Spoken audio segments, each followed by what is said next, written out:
Project Management for the Masses podcast, episode 9, Blogging Like a Boss, with Leslie Samuel.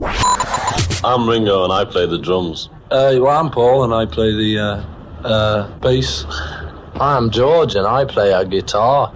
I'm John and I too play a guitar, and once a week I listen to the PM for the Masses podcast on my iPod. Project managers, have you ever felt like you should get that promotion or a better job? Start a business, write that book. Have you ever felt you were made for more but didn't know where to start? Welcome to the PM for the Masses podcast with your host, Caesar Abaid. Learn from the experts, think outside the box, have a voice, network, and be extraordinary. PM for the Masses podcast. Yes, I'm a Beatles fan, so who isn't, right? Well, hello once again. It's another week and it's a new episode of the PM for the Masses podcast. My name is Caesar Abaid, your host, and this is the podcast about project management and project managers. So sit back, grab a cup of coffee if you can, and prepare to be entertained, educated, and inspired. Now, today, my friend, is one of those inspiring episodes. This is episode 9 of the show, which means that I've already produced and published 8 episodes with really 8 amazing guests. If you've listened to them all, you will agree with me. 8 amazing people. And they are doing amazing things in the world of project management. But not only in project management, but some of them are in the self-help area and personal productivity and different things. And as you know, one of the things I want to do here with the PM for the Masses podcast is to try and understand success in our industry and try to break it down into and try to understand, how success happens and also to encourage and inspire you to do something different, to stand out, like some of the guests here or some of the things that I'm doing here that are working and hopefully there won't be a whole lot of things that I'm doing that will not work, but if they don't work, I'd like to share that with you as well. And when I look back at my past 8 guests, I see something similar here. When I look at Peter Taylor, Tracy Duez, Margaret Maloney, Cornelius Fishner, Carl Pritchard, Paolo Brzezinski, and Rohit Bhargava, I see a common thread. And the common thread is that most of them can trace their amazing success back to a single item: their writing, right? They either have blogs or books or papers or, it all goes back to their writing, most of them. And I truly believe that writing or creating content is one of the most important things you can do to stand out. And also the easiest way to get started is blogging. It's really easy to start blogging. So in today's episode, I want to encourage you to consider starting a blog. Simple as that, okay? And to do so, I invited Mr. Leslie Samuel, and he not only has an amazing and inspiring story, but he also is a wealth of knowledge when it comes to making a blog successful. I met Leslie in person in January of this year, 2013, when we were both speakers at New Media Expo in Las Vegas. And unfortunately, I don't think I'll be able to make it to the next New Media Expo, which is in January, because I will have a brand new baby by then. My new baby girl will be just a couple of weeks old, so I don't think I'll be able to go to Las Vegas for a weekend during that time, which is kind of it's exciting in a way because I'll have a new kid, but it's going to be sad to miss out on the fun that New Media Expo is. But I met Leslie there and I attended his session. I was already familiar with him, but it was an opportunity for me to talk to him in person and ask him a few questions. And I'll tell you right now, Leslie is not a project manager, at least not in title. He doesn't have that, on his business card. But for today's episode, I don't think it matters, okay? Because what I want to do here is to bring you his inspiring story and also his knowledge on how to create a blog and make it successful. To see if you can take a similar step, and really, because of his blog, he has achieved what he always wanted to achieve, right? And I won't spoil the interview here, but what I want to tell you is, even if you don't have a blog, you think of having a blog one day or starting something online, this is going to be useful. And even if you already have a blog, Leslie's experience can help you as well. And after today's interview, I will share with you a very cool thing that has happened to me because of the PM for the Masses podcast and blog. And as almost like a proof that it does work. And also, I will bring you my plug of the week. So stay tuned. Special guest coming up next. PMforthemasses.com. PMforthemasses.com. So Leslie Samuel is a blogger and podcaster who has used new media to reach tens of thousands of people every month. He started a biology blog that landed him a job as a university professor, and we'll talk about that during the interview, I'm sure, and has made it his mission to change the world one blog at a time. He is the lead trainer of the premium Become a Blogger training program and uses video marketing techniques to help others accomplish their goals. Leslie is a good-looking guy and lives with his wife and baby Noah in Michigan. Good evening, Leslie. How are you? Hey, I'm doing well, man. How you doing? Good. I think I have to tell the audience here, we're recording this for the second time. It's all good. My recorder just froze on me, and luckily it was just 5 minutes into the interview, but it was really good. Well, hopefully we'll live up to that in this recording again. Right. Let's hope for that. I think we will. All right, let's do it. Let's do it. Now, Leslie, you were not a project manager, and as you know, this show is dedicated to project managers and aspiring project managers. But one of the things I want to do here is to encourage people to start something online, start a blog, or start something different so they can stand out in their career and that way achieve what they want to achieve in their careers. And your story and what you have done with your blog is one of the most inspiring stories that I know of what being online and doing things right can do for you. So tell us a little bit about what you do today, and then we'll work backwards from there, and then to tell the audience how you got there, using your blog and things like that. So what do you do now? Well, right now I am currently employed as a university professor. I teach in a Doctor of Physical Therapy program. I teach in the first year of the program. So I teach anatomy, I teach neuroscience, I teach pathophysiology. So that's my career. But I also do stuff online. I have a blog about biology, and I have a blog and a podcast where I teach people how to build an online presence where you can create content to inspire others, change the world, and even make some money while you're doing it. And then the other part of my life is my wife and I were just new parents now. We had our first child 5 months ago approximately, and we are enjoying that new journey and that new part of our lives. So those are what's going on in my life right now, I guess you can say. Mm-hmm. And your kid is really cute. I have to say, I've seen pictures of him on Facebook, and congratulations. And I agree, he is really cute. Thank you. You know what? People would tell me that about my kids. Oh, they're really beautiful. Congratulations. And I'm like, I can't take credit for that. I didn't do anything different. I think the job to make an ugly one is the same, don't you think? I think so too. But fortunately, we're blessed. We are. At least we think each other's. Our own kids are good looking, and that's all that matters. There you go. But in your case, I've seen your pictures of yours, and I agree with you. Well, thank you. I appreciate that. All right. So you mentioned that you're a university professor, and that I'm assuming that's your full time. That's what takes most of your day. So correct. And here's my tricky question. So where did you go? Where did you get your PhD?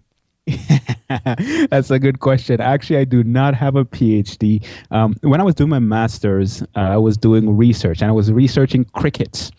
And I was literally spending, sometimes 12, 14 hours a day in a lab dissecting crickets, doing record. I'm not even going to go into all the details of it, but I got turned off from research. I was tired of doing it. So my at that time I wasn't married, but my wife and I were engaged, and we were just getting ready to start this new journey of marriage and get into all that good stuff. And she got offered a position at a boarding academy to teach music there. And when they were researching her, they found out that she was getting married to me, and I had a biology background. Their biology teacher was leaving. So they offered me a job as a biology teacher. And I thought to myself, hey, I get to teach. I'm passionate about biology. Let me go ahead and do this. But at a certain point, I guess I got tired of it because I had always wanted to teach at the university level. So to make a long story short, I started a blog where I was teaching at the university level, the type of content that I wanted to teach. And as a result of that blog, I landed this job as a university professor. So it's not exactly a PhD, but it definitely did open the door to some great things. So I'm blessed. Okay, no, and that's the amazing part, because as we all know, if you want to be a professor, you need to go and you put in your hours, do your research, and you kind of, in a way, kind of got around that by doing some other type of work. Not, I'm not saying it was easier than getting a PhD to establish your blog. It was. It was, all right. But I can guarantee you it was a lot more fun. It definitely was. Yeah. So, but here's the thing. Before we start talking about your blog, I think a lot of people, they have an idea for a blog, or they have, like, let's say, in the audience here, they're mostly project managers. They have some strong feelings about something that they feel that they could write about it, and they think about it, but they never do it. So what made you actually sit down and go and, I'm going to get a domain name, I'm going to set up a blog, and I'm going to start writing? What actually pushed you to do that? Specifically about biology, or just start blogging in the first place? Because I started blogging before that about something totally different. But which aspect of that are you asking about? Let's go way back, because I think that's the most of the mental block is to get started. So so how did you get started blogging? Well, here's the thing, right? This was in 2008, the beginning. Well, specifically, when I started doing anything online, it was January 18, 2008. And I remember that day because I got into something that was called freebie trading. I don't want to go into all the details, but it's those websites where they say you can get a free iPod, a free TV, and all that kind of stuff for completing offers and referring friends. Mm-hmm. But I found a way to turn that into a business. I wasn't necessarily looking for anything. I was just... I don't even know how I stumbled onto it, but I stumbled onto it and I got into it, and I had some decent success with it. And I wanted to share that with people because it could help people, but also if I share it with more people, you end up making more money. So I started, I was doing it on a forum, and I got tired of the fact that I always had to go out there and find the people. And I started to think, what if I could build something online where people would start coming to me? And I had found out about blogging at that time from Yaro Starak, who taught a lot of people about blogging. And when I found out that you could build a blog in a way that it can start attracting people, I thought, hey, let me give this a try. So I just did it. I mean, I didn't really have much to lose. It doesn't take a lot of money to start a blog. So I started my blog, and I continued growing from there, learning about how you market your blog, how do you get traffic to your blog, how do you monetize your blog, and those types of things. So it's been an interesting journey, but it all started with me looking for a way to build something online where people would come, as opposed to me always having to go out there to find people. I see. So when you decided to write about biology, you already had some of the know-how of how to blog and how to attract an audience and things like that. Oh, I had a significant amount of the know-how at that time because, I was doing all this stuff in a very competitive niche, the niche of teaching people to, at least generally speaking, teaching people to make money online. Everybody's blogging about that, it seems. Yeah.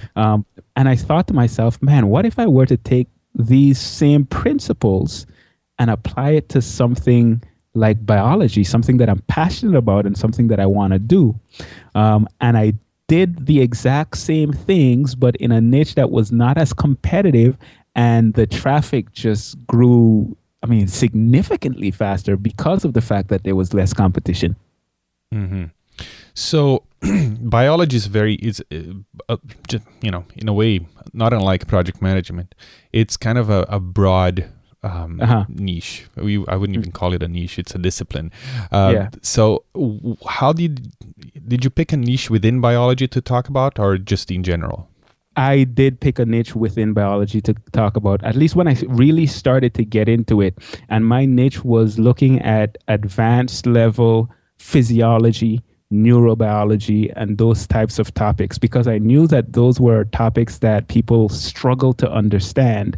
And I figured that if I could take those complex topics and break them down in a way that, even an elementary school student can understand it, that it could really take hold in that niche. So that's really what I try to focus on, and that's what I've been focusing on up to now. I've expanded a little bit and added anatomy and some pathology and so on, but generally speaking, that's what I decided to do. Try to get as narrow as I could, and then just really dig into that specific aspect of biology. Mm-hmm. And was that something you had a passion for? Or you just decided that there was a big demand for this kind of, teaching, and that that's how you chose it? Oh, it was definitely something I had a passion for. It was actually based on a physiology class that I took.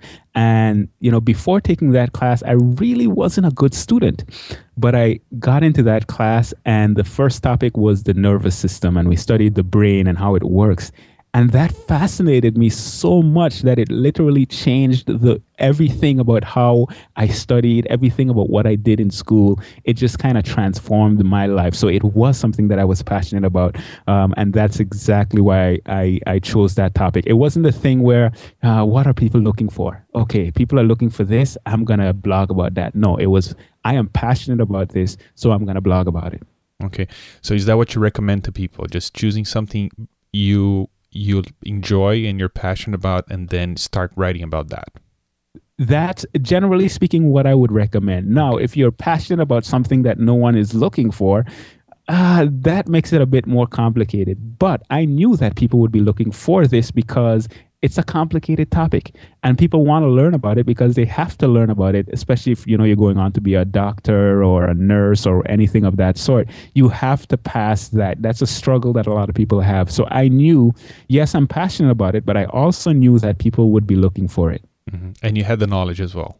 Exactly. So for the listeners now, think about this into project management, and think about the knowledge areas and the process groups, and think of a Venn diagram. And correct me here if I'm wrong, Leslie, but like a 3 circles. Number 1, knowledge. Number 2, passion. Number 3, demand. And where those 3 meet there, that's the gold. Is that exact? That's putting it perfectly.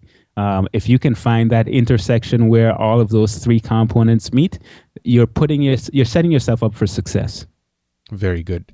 And that's I'm glad to hear that you saying that, because this is something I tell people, because people know that I do stuff online and they come and ask me, I'd like to start a blog. I think I should start talking about this. This is what they do for a living, right? And I asked them, well, do you like talking about this? No, that's why I want to start a blog. I want to get out of my job, I start something. Well, then don't talk about that, Exactly. But it's... If you're going to spend all the time to build this significant online presence where you're going to be spending so much time dealing with one particular topic, you might as well pick something that you enjoy. If you're just going to pick something just because you know about it, or just because it can make money, what's going to happen when no one is visiting your blog and you have to do all this work to get traffic to come to the blog? You're not going to be motivated to do it because you're not even passionate about the topic. Exactly. And I heard this explained to me once. I don't know who, but I always use it now when people ask me, so I tell them, listen, think about that topic that at the dinner party, when people ask you about it and you start talking about it, your wife rolls her eyes, like here he goes again, something that you can go on. And because as you said, sometimes there's not going to be any feedback or any traffic, and you need to you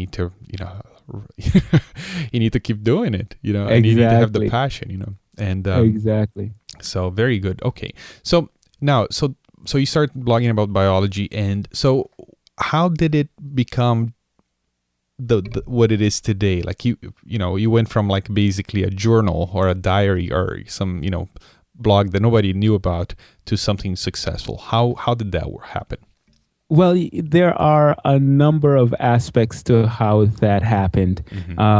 And what I decided to do is first of all, I asked myself, how can my blog be different? Because I went out there and I found all of the other blogs not all of the other blogs, but a significant amount of the other blogs that were out there to see what they were doing. And what I noticed was that not a lot of people, actually there was no one that I found, were making these short videos explaining these complicated topics. So I decided that I was going to focus on video. And if I'm going to focus on video, I'm going to use YouTube as my main hub. Not my main hub, but my main traffic generation strategy, at least to begin with. So I created the videos and I posted them on YouTube. And then in creating the videos, I was very careful and intentional about linking it to my blog and letting people know, if you want more resources like this to help make biology fun, because that's what I'm trying to do with the blog, visit my blog at interactive-biology.com, and they would come to the blog, and that's how I first started gaining traction. That was the first main thing that I did, and then there's a bunch of other strategies that I also employed. I got links back from high-profile bloggers in the biology niche. I did some marketing on Facebook and all these different types of things. But in the beginning, it was me just focusing on making high-quality videos, doing them on a regular basis, putting them on YouTube, embedding them in my blog, and then linking people back to my blog. So I decided that YouTube was going to be the first main focus for me. And that is what kind of gave me that jump start. Okay. Is this something you recommend to everybody in every niche to start with video and then linking them back to your blog? Definitely not. Okay. If you're not excited about video, then video probably shouldn't be the thing that you use. I mean, you can do video, you can do an audio podcast like you're doing right now. You can do written content, whatever it is that's going to get you actually producing content. That is what I would recommend for you to start with. Because if I tell you video and you struggle with this camera, you can't even figure out how to use it and all that kind of stuff, there are more obstacles in your way. I was excited about video. I was passionate about video. So I use video because I knew that I could do that regularly, and I knew that I could do it well, and I knew that it would be a perfect medium for teaching people, because you can tell people all that you want about biology, but if you can show it to them on a screen, that makes it easier for them to see. So it just all depends on your niche. It depends on your passions. It depends on what you can do on a regular basis and still be motivated to continue. Mm-hmm. Now, here's a question for you. Is English your first language? English is my first language. It is. Yes. Okay. It is not mine. But okay. The reason I know you were not born in the US, that's why I'm asking you. And the reason I'm asking you this is because a lot of my audience right now, listening right now, they do not have English as their first language. But project management, if you look at all the blogs and all the video channels and everything that's being done online, I'd say that 90% plus of all the content is coming from the US or the UK, are places where English is their first language. So I think that a lot of people will feel intimidated by doing video or by writing. What do you have to say to these people? Man, what I have to say to these people is that if they are not doing it in English, that automatically not eliminates, but it reduces the amount of competition that's there for them. Because if there's no one that's the expert in project management in French, or there are only a few bloggers out there doing it, you have less people to compete with. I had a student that just recently, I interviewed him. He went through my Become a Blogger course, and he started a blog on the topic of meditation, and he started it in French. And he saw that because he was doing it in French and there were not a lot of people doing it in French, it was easier for him to build an authority blog in that language. So, I would say embrace whatever language you speak and build your platform in that language. You don't have to worry about struggling to get it in English, because you'll struggle to get it in English and you'll be competing with so many others that are doing it well in English. You might as well stick to your own native language and become the expert in that language in your particular niche. Wow, you see, that's why I knew I had to have you on the show, because that was not going to be my answer. I was just going to say, I thought you were going to say, well, don't worry about it, just do your best effort. But you're right. I mean, it's less competition. And one other podcast that I have is for the construction industry. And it's funny because I've been asked to speak. We met at New Media Expo, right, in January. And I was invited to speak there because I have a podcast for a niche that people don't know what a podcast is. So the audience is smaller, but the upside is that there is less competition. So I knew the answer to that, but I forgot. So thanks for reminding me. So, no problem. It's all about trying to find a way to differentiate yourself from everyone else. And if everyone else is doing it in English and you're doing it in Papiamento, it makes it easier for you to be the known expert in that particular language. So, hey, go for it. If somebody's listening to it and they're saying, man, I struggle with this English stuff, then stop struggling with the English stuff. Do it in what you feel comfortable with. Mm-hmm.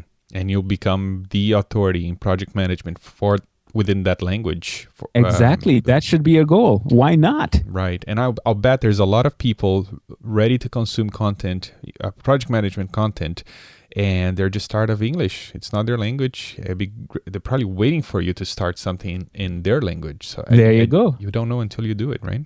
There you go. Very good.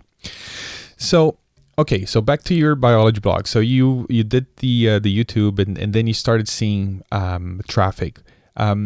Did you get feedback? How did you interact? How did you create engagement with people who were reading what you wrote and watching your videos?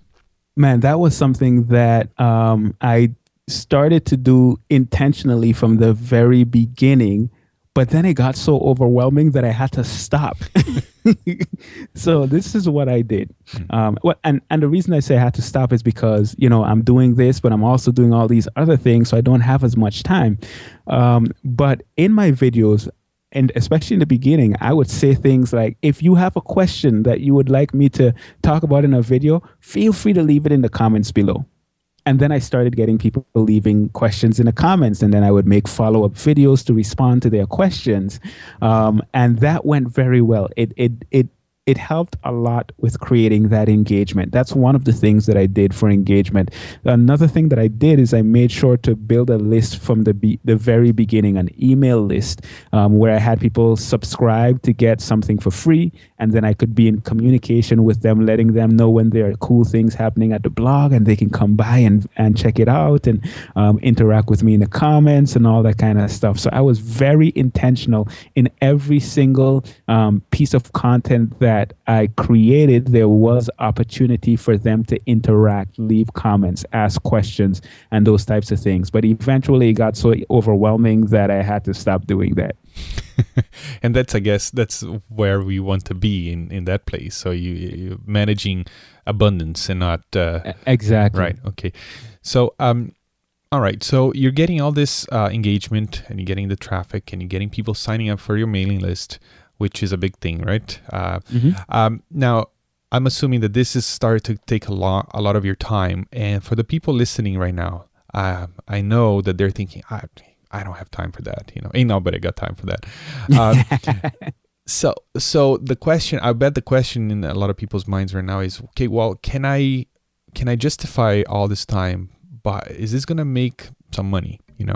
Maybe not from the get-go, but is this something that I can not just I can look at it not just a way to establish myself as an authority and stand out, but a source of revenue to justify the time.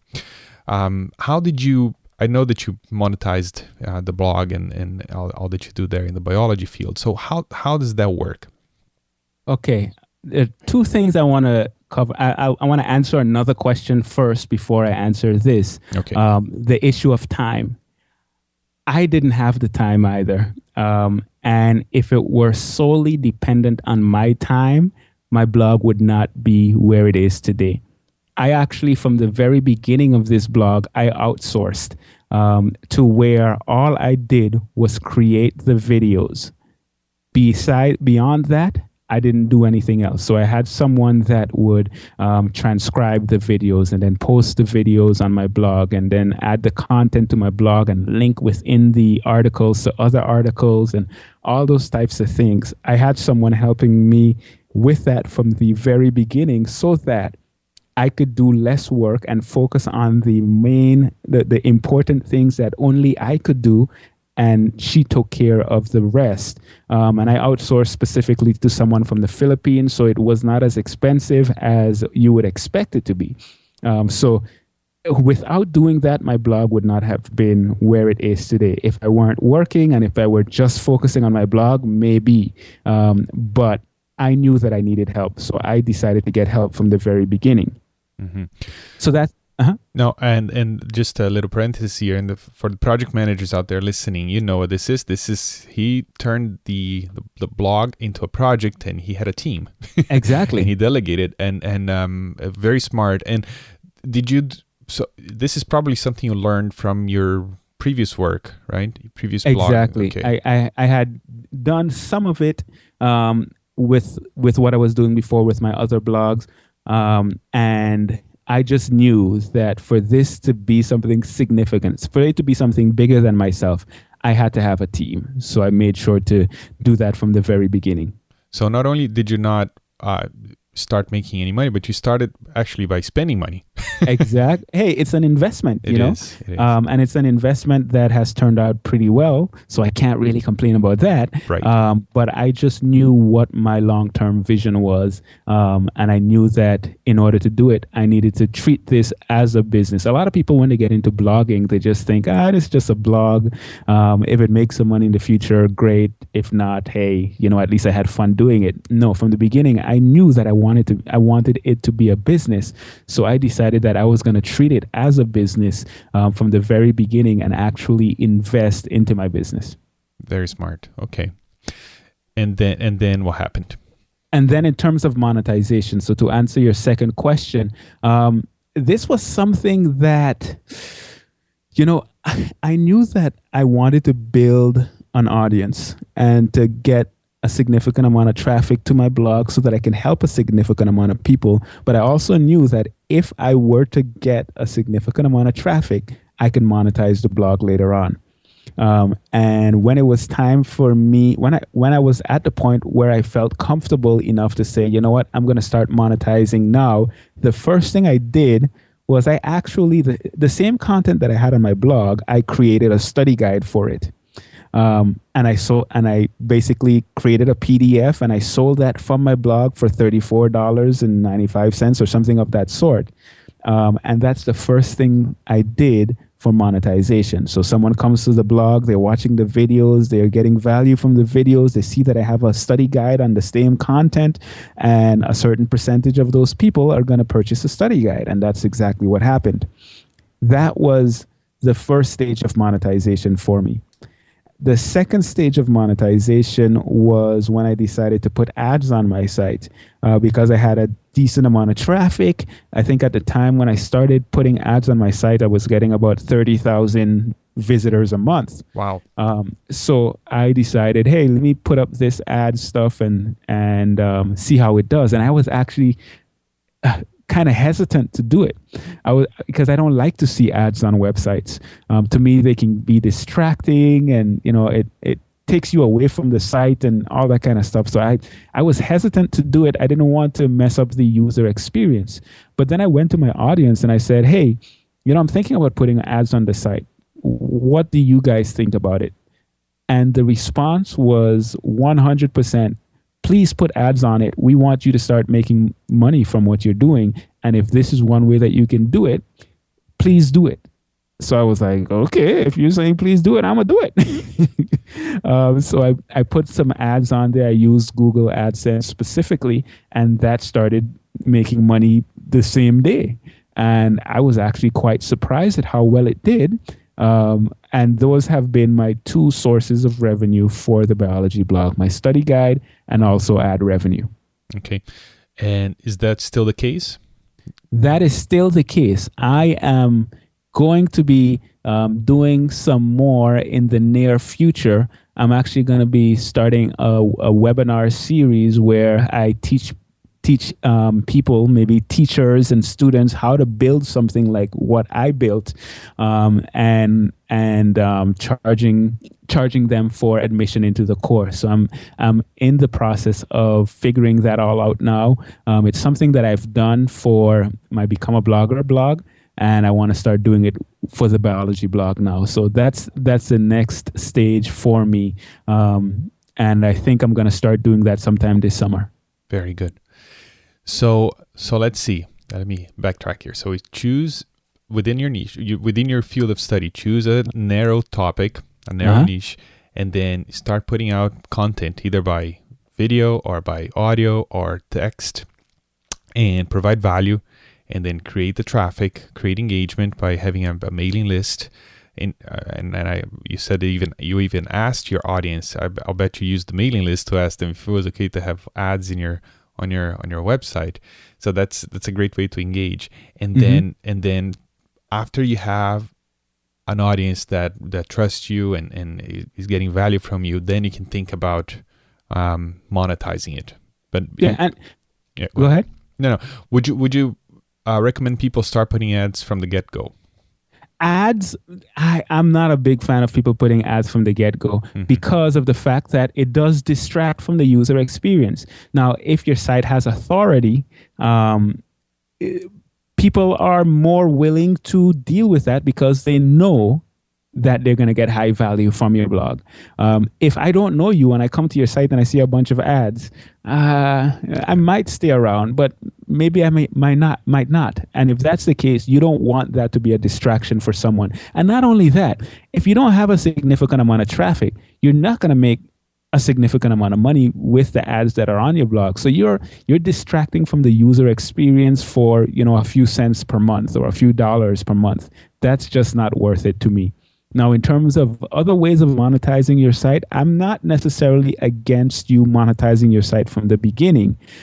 It was just not the direction that I decided to go. I know some other people who have done it and done it successfully. And that's okay too. It just all depends on your ultimate goal. In the beginning, my goal was just get as much traffic as possible. So I didn't want to distract myself with having to find out how to make money from the site at that time. Very good. And I think it's, and you're not the first person that I hear say this, that they, for their ebook or the PDF that they sell on their website, they actually took content from their blog, content that's there for free, but they packaged it into one document, and people are willing to pay for that, even though they can get most of it for free by just going back to the archives. So talk a little bit about that. What's going on there? Here's the thing. When someone comes to your site, there's so many different pages on your website, so many different links they can click on and all that kind of stuff. Sometimes you're creating content. It's not necessarily in a specific sequence or anything of that sort. At least when I took my content and I repackaged it as a PDF, what I was offering my audience was convenience. So you didn't have to go to the website and try to find all the content about physiology. You can just download this PDF and it will strategically guide you through the content. It's convenience that you're paying for. And of course, you can add a few extra tips in there if you see fit. But now I have this, if I come to the site and I purchase this study guide, I have this document that's on my computer or that I can print out and have easy access to that info. And people are very much willing to pay for that. Mm-hmm. So you're doing this at the same time that you're high school teacher. So this is turning into a nice income for you, side income for you. Definitely. So, did you ever think about quitting your teaching job to do this full time? Yes, I did. I did when I was a high school teacher, because you remember I said that what I was passionate about was university level biology.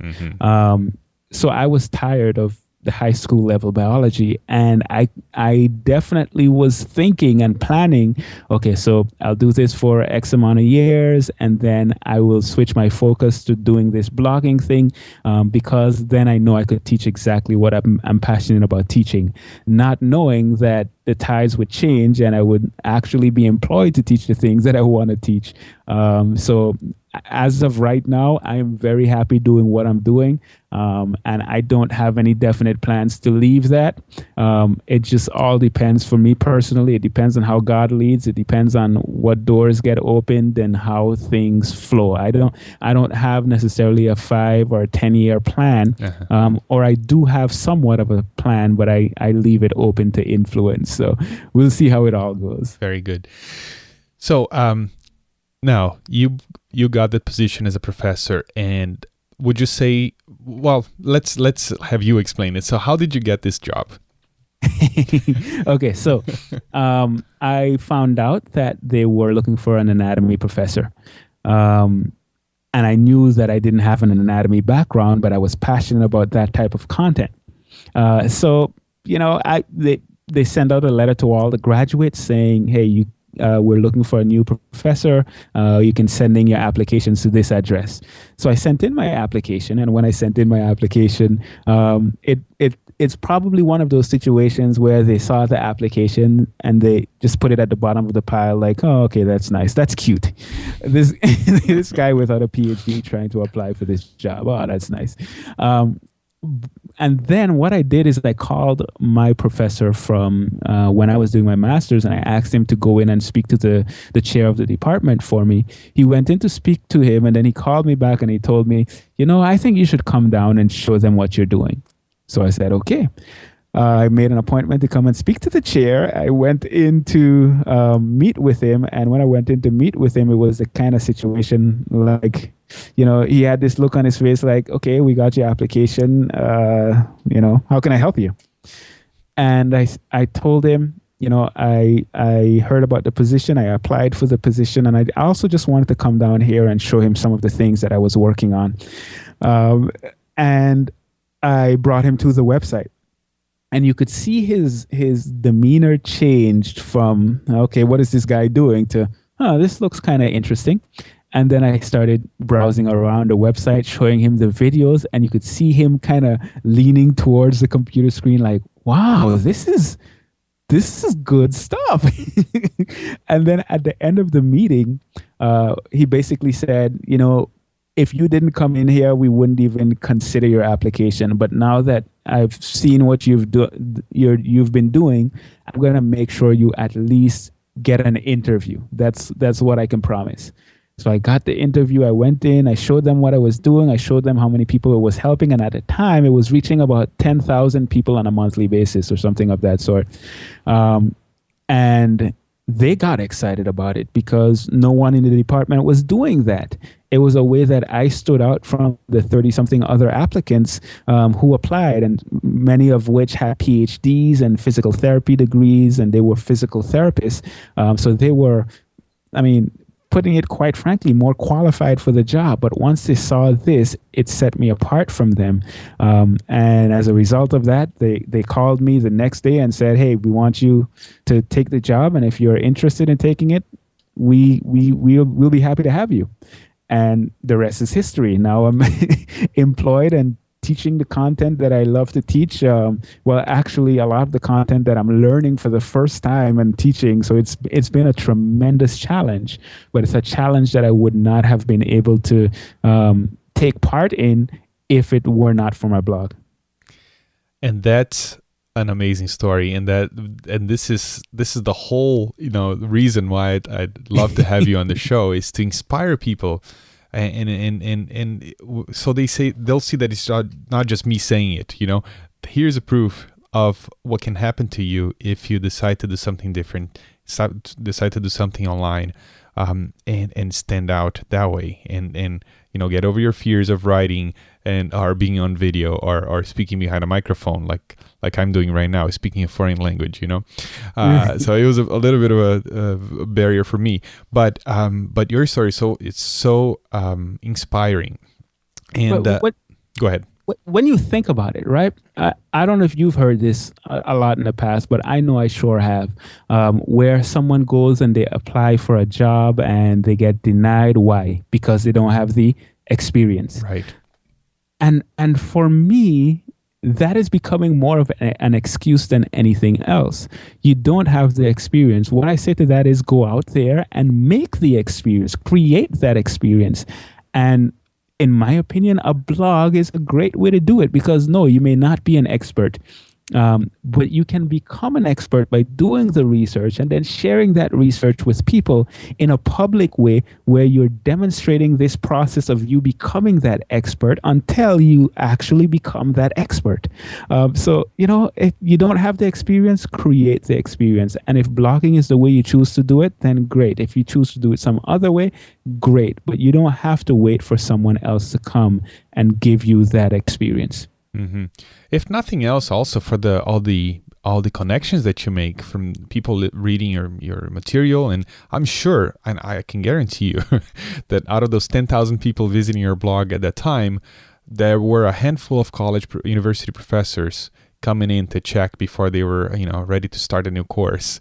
I need to, get some new knowledge about this topic, and Leslie has a great blog. Let me check him out, And these are, and these are people that you could have reached out and say, listen, I really like to teach, and, even to your mailing list, I'm looking for a job, and I'm sure there'll be tons of people willing to help you networking and things like that. What would you say? That is a very good point. By the time I applied for the position, I had probably received at least 1,000 emails from people all over the world, letting me know what the site is doing for them, letting me know how they're using it in their classes, professors from medical schools and all that kind of stuff, letting me know what it's doing for their classes. So definitely, that's a tremendous network. And, if I didn't get that job, I could see how sending out that message would have definitely put me in the position to be able to get it somewhere else. But that's because I've built something that is worth something. Mm-hmm. Leslie, probably because of your success with your biology efforts there, now you are the man behind the website becomeablogger.com. And tell us a little bit about that, what it's about, and how you got involved with it. Well, Become a Blogger is actually a course that I went through when I wanted to learn how to blog, specifically when it came to video blogging at the time. And it was run by two guys from Australia, Yaro Starak and Gideon Shalwick, who have been in it longer than I have been in it. And, at a certain point, the course was a bit dormant. It was old, outdated, and they had moved on to doing bigger and better things, and they needed someone to come in and revamp Become a Blogger. So they approached me one day and say, hey, would you be interested in redoing Become a Blogger and being the main guy behind it? And when they did that, when they asked that, I was like, yeah, you gotta be kidding me. Where do I sign? Exactly. So I took it over, and now it's my thing. It's the thing that I'm doing, where, there's a number of different aspects to it. There's the podcast, where I'm just kind of doing what we're doing right now, either interviewing people or just sharing free lessons on how you can do some of the things that I did with my blog. Then there's the blog itself, where, sometimes I write content where I do case studies of some of the things that I'm doing and how it's working for me. And then there's the course that I went through when I was trying to learn about blogging that I've redone and updated to more current standards and so on. So there's a lot that's going on there. We have a thriving community and a lot of people that have gone through it and started their own blogs. And it's once again, it's something that I'm passionate about, because I'm passionate about showing people that, yes, they can create something that can have an impact and even build it into a business. Mm-hmm. I personally have not gone through the course, but I've heard it from so many people that I respect that it's a great resource that I actually recommend. I've recommended you to a number of people, and also whenever I speak in public and I'm talking about new media and things like that, it's one of the resources I share. becomeablogger.com. So I recommend everybody who's listening right now who has this interest to go and check what Leslie's doing there, because you're gonna hear from the best, no doubt about it. Well, thank you very much. I really do appreciate that. Now, Leslie, this interview is a little bit longer, but it's worth it. If people want to learn more about you and see what you're doing and hear more about your story, besides becomeablogger.com, where should they go? They can go to becomeablogger.com. They can go to my interactive biology blog at interactive-biology.com. They can follow me on Twitter, Leslie Samuel. Connect with me on Facebook, the same person. There are a number of different ways. All right. And I'll add all these links to the episode notes for this episode. Show notes for this episode. and then feel free to connect with Leslie there. He's really open. He's really a cool guy. So Leslie, thank you so much for your time. I appreciate it. I know you're out of the country right now, and I appreciate you making the time to talk to me today. Thank you. Oh, no problem. Thank you so much for having me on. You are listening to the PM for the Masses podcast. All right. Now, as a neat follow-up on my conversation with Leslie, I'd like to share with you that my online efforts have landed me an awesome opportunity to help out at my PMI chapter, my Project Management Institute chapter, as their new director of social media. Okay. Sounds really cool, and it is. Because I decided to do something different and invested my time and effort in a passion, which is to sit behind this microphone and bring you this weekly show, I was recognized by the leadership of the chapter and invited to take on this role as director for social media, which I gladly accepted just this week. So this past week. So this week I will have my first meeting with the chapter's technology and marketing team and start talking about strategies and all the exciting things. Hopefully I'll be able to bring to the chapter when it comes to social media efforts and being online and doing different things. So I'm very excited and grateful for this awesome opportunity. So thank you, PMI Southwestern Ontario chapter, or as we lovingly call it here, PMI SWOC. I appreciate it, and I look forward to working with you. Now, since I'm bringing you non-project managers today, let's talk about my plug of the week. And my plug of the week today is my friend, my brother from another mother, and my multi-talented buddy, Albert Hatazi.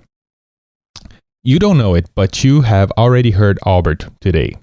Okay, Albert was John Lennon's voice double at the intro of this episode, and as you can tell, Albert is a natural born entertainer. He's really talented, and he's an Elvis impersonator, like a real one. You know, he goes and he gets paid to go and sing at events and with a band and everything, with the costume and the wigs and the jumpsuits, the whole 9 yards.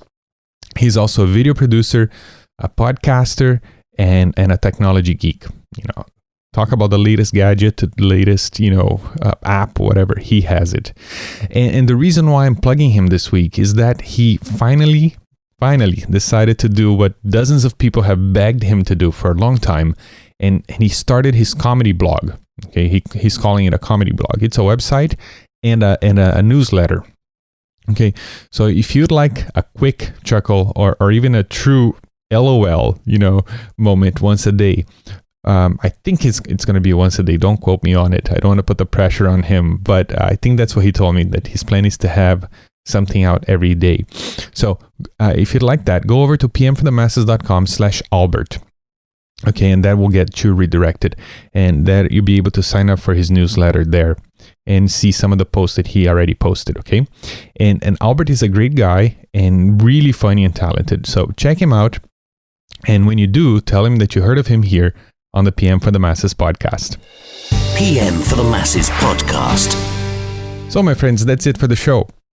I'd like to thank Matthew Kidner, who left me a comment or a review there in iTunes and last week. So thank you, Matthew. And Matthew is also an awesome member of the Google Plus community, the PM for the Masses Google Plus community, which is really seriously booming. Okay, by the time you listen to this episode, we will likely have over 70 members, and the number goes up every day. And I personally welcome everybody who joins. So if you join the community, you'll be able to see the numbers growing. And the conversations that we're having there are great. They range from moving forward with our careers to using social media in project management, books that we're reading, and it's just great. Great conversations, very friendly, and I'm very happy that this is happening there. And we're also planning our first PM for the Masses live hangout on Google Plus. So if you don't know what a Google Plus hangout is, it's basically a teleconference. Okay, so we get to see our faces, we get to chat live. So right now we're trying to figure out what's the best time and day for this, because there's people there. There are people there from all over the world, from different time zones, and it's a little tricky there. But in the next couple of days, I'm sure we'll have something figured out. So why don't you go and check out the community? So if you go to pmforthemasses.com/Google, and you can go to pmforthemasses.com/Google, it'll get you directed to the community, and you can join there today. And again, it's easy to remember, pmforthemasses.com/Google. And I'll have this and all the other links I spoke about with Leslie and also Albert's website on the show notes for today's episode at pmforthemasses.com/9. So thanks for making this podcast and this community what it is already. I mean, it's only been a couple of months, and I'm really, really happy with what's happening. It's only episode 9 if you think about it, right? So I'm thrilled with it, and when I think of all that this could become, I'm really, really excited. So this is gonna keep me motivated to keep producing the show and moderating the community there. And remember that I will speak with you next week. And until then, remember to always be good, and that life is a project, and you, my friend, are the manager. Ciao, ciao. Thank you for listening to the PM for the Masses podcast. Tune in next week for more great ideas on how to manage your projects better and truly stand out in your industry. PMforthemasses.com